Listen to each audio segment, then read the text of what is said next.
Tu connais la métaphore de l'iceberg, comme quoi on voit que le résultat, on voit pas les sacrifices qu'il y a en dessous. En fait, la plupart des gens, c'est vraiment ça. Dans le sens où, je pourrais écrire un livre. Ouais, tu pourrais écrire un livre. Mais est-ce que tu peux écrire une page tous les jours en sachant que cette page, tu vas peut-être l'effacer? Je pourrais faire un album. C'est vrai que tu pourrais faire un album. Mais est-ce que tu pourrais passer des nuits entières au studio tous les jours en faisant plein de sons et en jeter la moitié? Je pourrais peut-être devenir riche. Bah oui, tu peux. Mais est-ce que tu es prêt à bosser sur un business, 2 business, 7, 10, 15 business, les voir échouer et ensuite le 16e réussir et devenir riche? Le problème, c'est que les gens, la plupart des gens, ne voient que les résultats, ne voient que les paillettes. Ils veulent pas voir les sacrifices, tout ce qu'il y a en dessous. Et quand tu es dedans, dans cette traversée du désert, tu es dans le sacrifice même, là tu comprends mieux pourquoi les gens qui réussissent sont comme ils sont. Là, tu comprends mieux, en fait. Qu'est-ce qui s'est passé dans leur tête? Quand tu entends une voiture de sport passer, ne te dis pas, il fait du bruit, il flex, il se la pète. Bah non. Dis-toi, ouais, il profite enfin de son dur labeur. Et après, tu vas me dire, ouais, mais il y en a, ils n'ont pas mérité leur argent, il y en a, ils n'ont pas mérité leur succès. Ouais,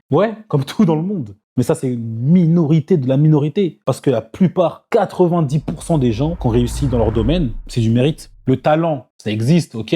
Mais en réalité, c'est ce qui existe vraiment. L'entraînement, la pratique, l'action, à répétition, la routine, la bonne. Abonne-toi si tu es prêt à monter cet iceberg en passant par le bas.